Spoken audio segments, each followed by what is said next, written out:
Good afternoon, everyone.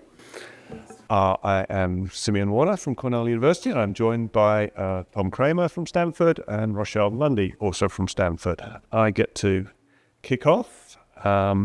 Broadly, I will state a working hypothesis that is grounding for our talk, and then I will start off with some motivations from interoperability projects. Passing over to Rochelle for the last example there before she talks in more detail about various considerations, and Tom then takes us into the future. Hopefully, if I don't go too long, we'll have time for good discussion. So our hypothesis, the basis of this presentation today, is that open metadata should be the global norm for research and education.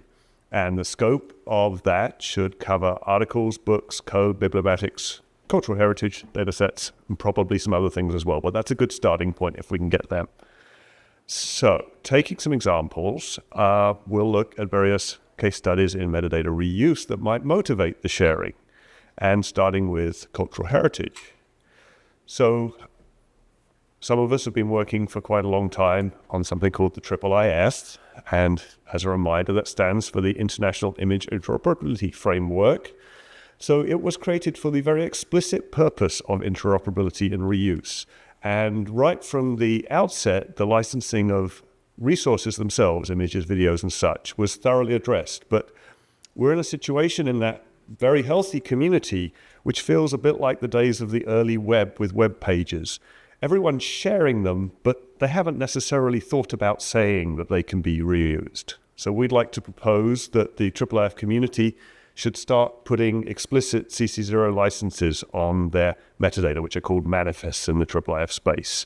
We'll be having a fulsome discussion of that at the IIIF conference, both some of us there and other people talking about the same issue in very sunny Leeds in the UK. A sort of shining example at the moment is the work of the Europeana project, which has made it policy for all metadata to be CC0 licensed. So you'll notice an example from the National Library of Norway, I believe, is this picture of two people skiing. And because the description of resources in IIIF is JSON-LD, a format of RDF, linked data allows for a very explicit statement that this manifest, this document of metadata, is openly licensed. So that's a very good example. Let's think about books for a bit. We do a lot of work in the bibliographic space, us being libraries. So I'd like to talk first about the platform for open data pod. In 2018, the Ivy Plus Library Confederation libraries realized we needed a new data pool to drive our shared consortial ILL solution called BorrowDirect. And we thought about this sort of more generally. How can we develop an approach where we share once and reuse many times? The answer was Pod, a platform which aims to reduce friction of metadata sharing and positions our data reuse and service integration as strategic assets for the Confederation. We thought about more than just the implementation of our ILL solution, but about clusters of use cases around resource discovery, access and sharing, including the ILL solution, but then also how about collection analysis and decision support across the set of Ivy Plus collections. But then also sort of thinking further into the future, how about innovation and enrichment of data mining, linked data, AI work. These are all supported by sharing our metadata freely. We have implemented, and it's running at Stanford, an aggregator, which all of the Ivy Plus libraries use to share their metadata. Currently aggregates over 400 million records, over 100 million unique records with feeds from 16 institutions. Actually includes TRLN as well as Ivy Plus. The feed to reshare drives our ILL solution, but there are also feeds to share VDE for linked data conversion and work on collection analysis. This is a closed lake for now because not all the Ivy Plus libraries have decided to make their metadata open. Think how much more awesome it might be if we could allow anyone access to this aggregated set of data. What we see is an example of work that has got us only so far, but the innovation and reuse it might facilitate is hampered by contractual and licensing terms. Another example of work in the bibliographic space is Project Bluecore, which we've talked about at previous CNI. So far, Stanford, Davis, Library of Congress, Penn, and Cornell are working on a prototype system. This will include a shared data store with linked open data, truly shared. None of this copying records to every different library catalog, using one store and using that as the only place the data exists, with which multiple editors will be integrated, lookup services, bulk workflows, and feeds for discovery. This is based on a long history of LC developing some rather awesome services around id.loc.gov, the LD4P project, and the work toward BibFrame. If we're moving from MARC to BibFrame, why not fix the system in other ways as well at the same time? I'm pleased to say that my university, as part of these two efforts, has committed to an open data policy. And within that, focusing on metadata specifically, we argue that sharing our metadata improves the usefulness of the work we do and our resources. And we are putting up open dumps of our metadata labeled with an appropriate waiver of reuse and doing that on a periodic basis. There's a link there that'll be in part of the slides.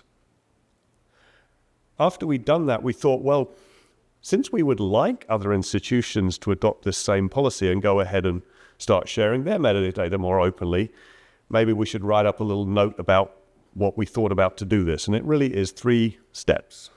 One is think about what you want to do with sharing data, develop a policy, consider what license you can use. Think about what you have to exclude. We have in our catalog some data that we cannot share because of contractual restrictions. It might not be copyrighted, but it might be restricted in other ways. Rochelle will talk more about the subtleties there. And then think about, well, how actually you're going to provide updates. So I see John sitting in the room here. Princeton provide access so that anyone at any time can get exactly the current data from their catalog from Princeton. We provide periodic dumps. That's what works for us. But I think any mechanism needs to be easily accessible. I think it's useful to think of this as a data set, like you might think of other data sets, and think about updates. And I would encourage everyone to think about whether you should be putting your metadata out. And now I'll switch over to Rochelle for the last area of example. All right, so the final area of examples or use case for open metadata that we wanted to discuss is around metadata for research output. So articles, code, data, the sort of data that you often see referred to as bibliometric data or open research information. And we rely on this extensively at Stanford for our research intelligence service, codenamed Rialto. This is a program where we attempt to capture information about Stanford research outputs, and we relate them back to our own organizational data about people at the university, what departments they operate from, what projects or shared facilities or labs they might be a part of. And for any of you who have tried to engage in this sort of effort, you have probably realized, like we have, that this is extremely difficult to do. There is no one single source of truth for research information. So our process currently involves finding metadata from 4 different sources and pulling that metadata together in order to try to create as close to a complete picture as we can of what Research Stanford produces. So we currently pull data from Web of Science, from OpenAlex, from Dimensions, and from PubMed. But we found that in combining data sources that are proprietary with data sources that are open, we end up in somewhat of a murky gray area with what we're able to do with that data once we have it pulled together. So the metadata from closed sources is often only able to be redistributed in a limited fashion, if at all. And for the metadata we pull that's open, we often find that it's incomplete because many publishers are not supplying complete article metadata to openly redistributing sources, things like Crossref or DataCite. And these kinds of use cases around research information are becoming increasingly important as we see a growing push towards open science.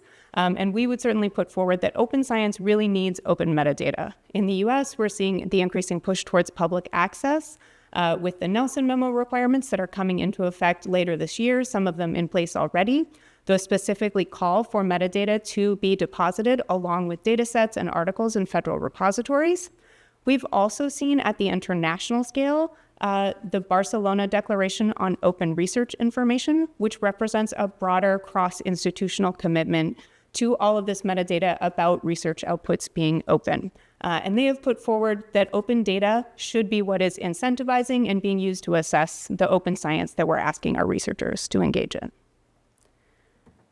So that set of use cases hopefully gives you a sense of the ways in which libraries have benefited from a long tradition of sharing and exchanging and enriching metadata, but they hopefully also give you a sense of what are some of the limitations we are facing with the fact that all research information, all library metadata that we work with is not currently affirmatively available for reuse. So as libraries, we are mission-driven organizations. We create metadata in order to enhance our services, to provide better services.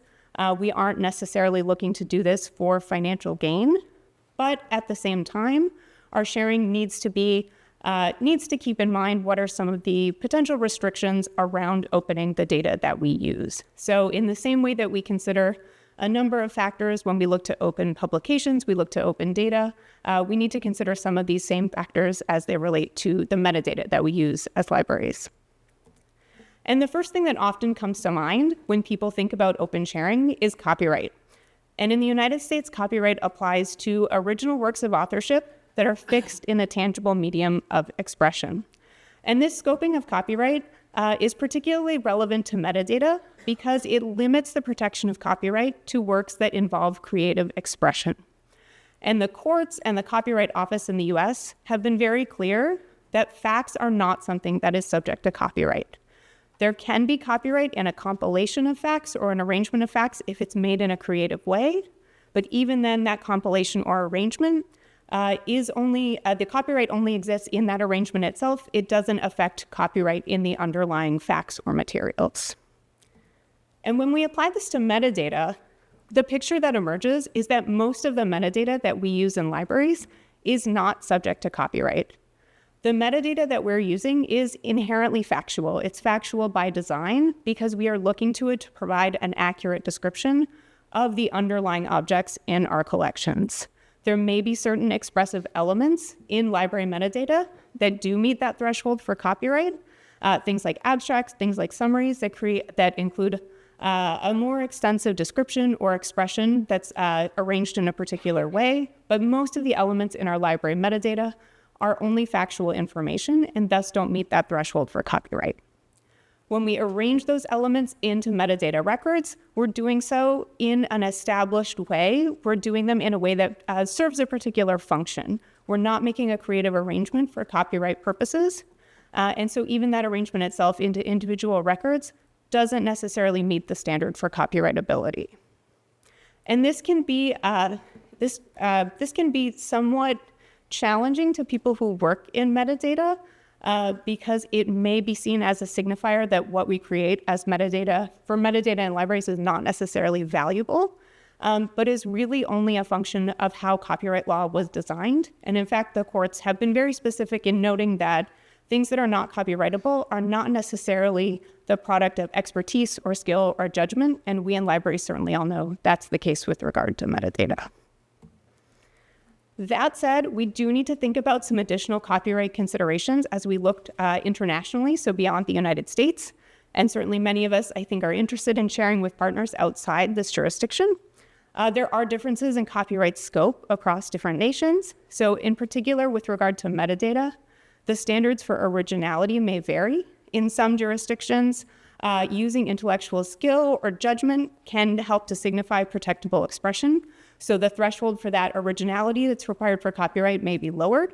We also might see other forms of legal protection in different jurisdictions. So particularly in the European Union, many of you have likely heard about database rights, also sometimes called sui generis rights. These are rights that provide protection for data compilations regardless of any creative expression or whatever intellect or judgment was used to create them. So copyright, for the most part, does not extend to metadata. We may need to think about it a little more internationally. The more significant issue that we are likely to face as libraries in sharing metadata has to do with contracts. As we all probably know, there's no single origin story for library metadata.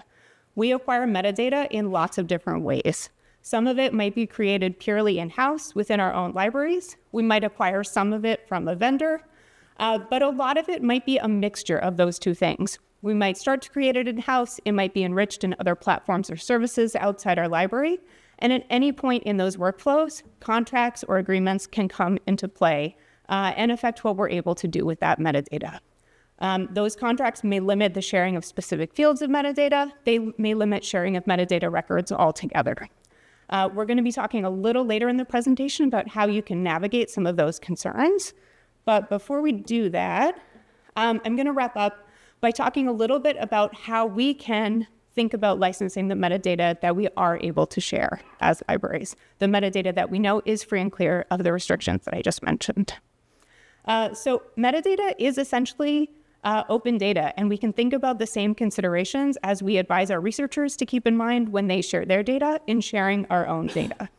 And the most important thing in this regard is to think about applying some form of explicit permission. So Simeon mentioned in his examples that we have a lot of metadata that's available in certain communities, like the IIIF manifests, but we don't necessarily know if those are legally available for reuse. So eliminating ambiguity by making permissions or rights information explicit is the most important step we can take in this regard. And we concur with a number of recommendations, both for sharing general open data, but also for sharing library metadata, that the CC0 public domain dedication represents the best option for sharing library metadata. So this public domain dedication, it maximizes reuse flexibility, so it imposes the minimum amount of reuse restrictions. It also operates internationally by waiving rights across any jurisdiction. So to the maximum extent permitted by law, it allows whoever puts that dedication on their data to waive any rights that they may have in it. And finally, it avoids the presumption of copyright ownership.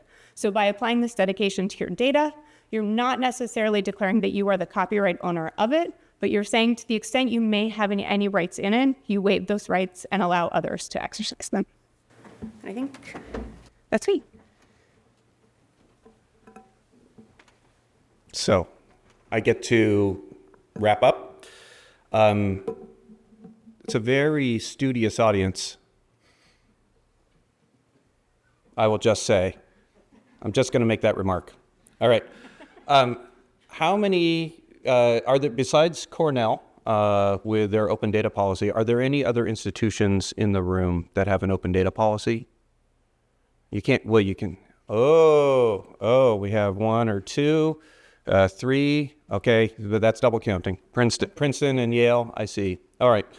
So one of the things that we think that it's obvious that the world of libraries and the world of research and education would be better with a more open metadata ecosystem. One of the ways, or some of the ways that you can do that are the following. First off is you could follow the examples of some of the institutions in the room and adopt an open data policy. These are not a new thing, and in fact, I think Harvard states to, which obviously no one from Harvard is here, so I'm disappointed. A, I'm disappointed, but B, I'm not, because I think it was 2012 when Harvard first published their open data policy, and to my knowledge, that was the first significant one and the first one that was widely followed and emulated since then. We're aware of 30 or 40 academic and public libraries, many in North America, some outside of North America that have open data policy. There is a smaller but similarly sized number of national libraries or very large aggregations such as Europeana or Digital Public Library of America that have similar suit. We think this is a very logical and very manageable first step, though as Simeon's primer indicates, it's not necessarily easy to do and does take some effort to think through and to apply it in a responsible way. The second point that we've observed in both individually at our institutions as well as from others who have done this is address the issue of data reuse in contracts. So when you're working with metadata providers, find out and take a stance on whether or not the data is open or whether it's shareable and under what terms. When we were doing a contract analysis at Stanford, we found that there were three categories of contracts. We found some that were restrictive, and the restrictive, here's the best example of that, is the customer will not use, copy, display, distribute, or transmit data in any other way other than for the permitted purposes, nor to any third party. We also have examples of permissive licenses. Here was the one that we regarded as best in class, which basically says all catalog records delivered to the library under this agreement become the physical property of the library. The supplier hereby grants the library a perpetual, worldwide, non-exclusive, transferable, fully paid-up license to use, transmit, display, distribute, redistribute, and prepare derivative works from the catalog records. It's pretty awesome. Whoever wrote that was good. The vast majority of our contracts don't say anything about the shareability or the openness of the metadata. And so that yellow zone is, I think, where we in libraries and the library information ecosystem find ourselves is we're actually not quite sure what to do with metadata. It's been available for so long and we've used it in so many different ways. It's sort of we're bound by tradition rather than by an understanding of what's possible. One of the areas that, as libraries, we also recognize is very important to the sustainability of the metadata ecosystem is critical. Metadata is not free, it is not cheap, it is not easy. Metadata takes effort to create, metadata takes effort to enhance, it takes effort to transmit and to apply. One of the, you might be familiar with POSI or the Principles of Open Scholarly Infrastructure. If you're not, I encourage you to go take a look. So this is a set of guidelines that offer parameters by which open research infrastructures can establish themselves and sustain themselves while serving the greater good for public and research. There are 16 principles. 3 of these deal specifically with data. And the 3 are highlighted here on the left, or on the right. First of all is to make revenue based on services, not on data. The second one is to have open data, with CC0 being a best in class. And the third is to make the data available, where if there are API restrictions or technical limits to the ability to get to the metadata, at the very least have periodic dumps of the entire database. We think that there are, and in fact we are observing, a growing number of metadata, open metadata providers and services attached to these that actually follow and apply these principles. So we have of particular interest, DOI providers or persistent identifiers, so ORCID, Crossref, DataCite, RRID, and ROR. These are excellent examples of services which all have open data policies and provide valuable services around them. We see other internet stalwarts such as Wikidata or OpenStreetMap, all of which is open data, and a growing number of services in the bibliographic sphere. So things like OpenAlex, Core, Base, Share Virtual Discovery Environment, Open Citations, and DOAJ and DOAB. Another thing that we think every institution can begin to do is bake open data into your collaborations. So if you are working in concert with others, make it clear from the beginning that open metadata will be the norm. 2 great examples are HathiTrust, which has an excellent open metadata policy and principles of metadata use and reuse, and Digital Public Library of America, which has a CC0 dedication for all the metadata therein. We looked, as we were beginning to drill down into this space at the end of last year, we looked at several other institutions' open metadata policies, including that of Cornell. And on Saturday, Stanford became the latest institution that we're aware of. It's only Monday. So we probably are the latest institution to adopt an open metadata policy. And a little dissection of that, which we've just published, is that the tradition of metadata exchange is integral. The library literally cannot function without metadata, including metadata from others. We are committed to a CC0 dedication while honoring all IP contracts, privacy, and security concerns. In our contracts moving forward, we will object to metadata restrictions, and we will establish open metadata as the norm in our collaborations. And then finally, we request but do not require attribution, recognizing the work that has gone into the production and curation of the metadata, and also request but do not require share alike. We would love others to stand on our shoulders as we've stood on the shoulders of others. So for a checklist, if you believe, if this resonates with you, some things you might want to consider are establishing an open metadata policy, explicitly licensing or deeding your metadata, leveraging linked open data as opposed to linked enterprise data, clarifying the reusability of the metadata with your suppliers, pay for services, not data, really embrace the use of persistent identifiers, especially certainly those with open data policies, and make open data standard in any collaboration going forward. So with that, I believe Simeon did not talk too long because I believe we have time for some discussion.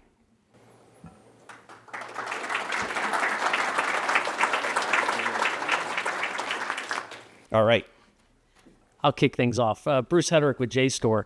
I'm curious, as institutions start to create more metadata using generative AI or have third parties create that metadata, does that change any of the calculus on the legal side or on the sharing side? Are these on? Yeah, okay. I think this is really going to depend on how we see many of the legal issues shake out around AI, copyright, and those issues. I think we already see that much of metadata is in the clear copyright-wise anyway, to the extent that copyright won't apply to things that don't have human authorship. That puts us even in an even stronger position around sharing. That said, obviously we are continuing to seeing the AI and contractual landscape develop. So on the one hand, in terms of sharing, that may impose additional restrictions. I think the other factor that may come up is we've already seen with so much open sharing, there are concerns now with those data sets, articles, things like that being scooped up for AI training. And it seems to create a different level of concern or concern of a different nature than people have expressed before with other types of sharing or other types of uses of open outputs. So we may see some pullback of the trend that we've observed with open sharing and this push towards open metadata. But I think as we start to navigate those issues in the open science and the open access world more broadly, this will probably even out overall, and we'll have tools to address whether or not open outputs can be used for AI training. And I guess I just add to that excellent answer that I think there are interesting questions about how we might want to mark data from different sources. You know, we perhaps believe that our human catalogers add certain things as humans that AIs might do differently, and we might want to be able to distinguish that in aggregated collections.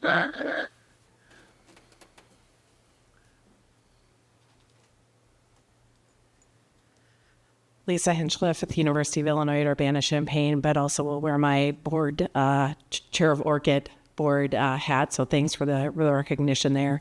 I'm curious if you could talk a little bit more about, you talked about how you have these metadata sets that now you realize you have metadata that you got under contract that maybe was on the left side of your screen with the not permissive.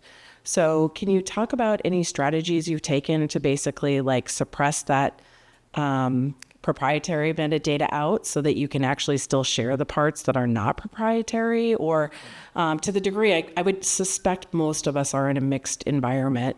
How are you sort of navigating some of that issues? Or did you just set all those records to the side to get started? I can say for Cornell, we did this pretty recently. And yes, we took set everything marked no export in our catalog to one side for now, and we'll try to chip away at it over time, but we haven't made any progress on that yet. We found exactly the same thing, because we have a long tradition of marking, it's the 915, I believe, no export. We filter those out from the various exports that we do make. As we were going through, we asked 3 different people who'd been handling those packages, largely e-resource packages or different types of metadata that had come in. All 3 had different answers about why we were not including that. And I think basically we've seen, which I think was Cornell's experience as well, metadata has been excluded for export for a variety of reasons. In many cases, it was quality concerns. In other cases, it may be contract. It was not recorded at the time. So that's definitely one thing that we think is a step forward in process going forward is if we're not exporting this, why are we not exporting this? Yeah, I'm definitely trying to get something done. It felt, best to get things out, first dump up. I want to see the second dump up this summer. We committed to doing it every 6 months to make sure that happens. And once we've got that regularly, then we'll try to make it better. No, it's the question. I have a question about harvesting metadata by big tech and LLM companies. Are you seeing this? Because we've seen this in terms of open access repositories, aggressively harvesting and crawling. Are you seeing same thing? So the metadata we have made open that wasn't previously open has been made open as a big dump. So we're not really subject to particular danger of people harvesting that dump. If 1,000 people downloaded that, well, okay, that's fine. Particular thing that's causing us problems is the rampant robots hitting every possible public system and very inefficiently harvesting everything we have. So it's a slightly different scenario from my perspective. I think everyone is seeing tons of robots, and those tend to be everything, but especially the assets, not the metadata. If they were targeting our metadata, that'd be a great story. Because obviously, actually, in this availability case, the metadata has been available through most of our systems for a long time now. I mean, it's on every splash page, it's in the catalog, it's on every detailed record page. So that's been there. Hi, Boyon Kim, University of Michigan. I'm curious if there are some examples in which you actually, like any of the institutions that participated in the partnership in this effort, use the metadata made open by other partner institution library in order to improve the quality of their own metadata. I feel like we are doing like two things separately. So we do a lot of work in order to maintain our metadata quality and sometimes do the cleanup and all that. And then I feel like we are also doing a couple, like other work almost like separately. So I was curious if there is any integration of that, like the open data that is made available also used to improve the quality of our own metadata. I can think of two examples, and actually they're just authorities. Like id.loc.gov is a great source for metadata that is open, that we reuse quite liberally. One other example that's more in the open data space is something called Open Geo Metadata. So for people who are familiar with Geo Blacklight, it's a way to aggregate metadata descriptions of GIS assets all together. And there's liberal borrowing and citation and use of other people's metadata within that community. So I think there's 120,000 records there. Many of the things that GIS assets that we might bring in, like oil and gas pipeline network data, has already been acquired and described by Harvard or by Princeton. And I have one quick follow-up question. So we are doing a lot of work to maintain our metadata quality and improvement with vendors. And there are obviously contract issues that kind of limit the way that we can share the metadata. So at institutions like where there is already this open data policy, how do you work with that? And if you still need to employ that work of like, record vendors in order to correct your authority headings or do your work, like do the work on your catalog records on an ongoing basis. How do you navigate that?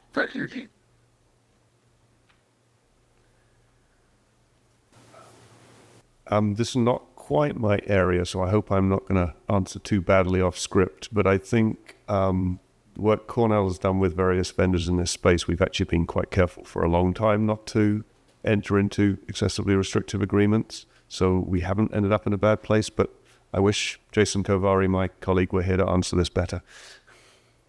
I think last week we were in a conversation with someone from Mexico who said they had started a project to try to harvest a lot of metadata from repositories and then realized it was going to be so much work that they ended up just dropping it. And said, we don't want to release metadata unless we feel it's really high quality. And I think my challenge to him was, I think you're thinking about it the wrong way. Release your crappy metadata.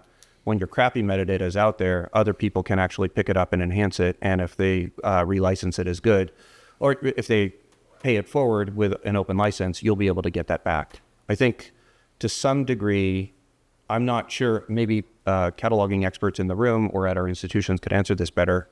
I think because that list of institutions with open data policies is still, it's between 1/10 and 100th as long as it could be and as it should be. We don't have an open metadata ecosystem yet, which would enable the kind of behavior that you're looking at. I think if and when we can get there, things will be much more improved for all of us.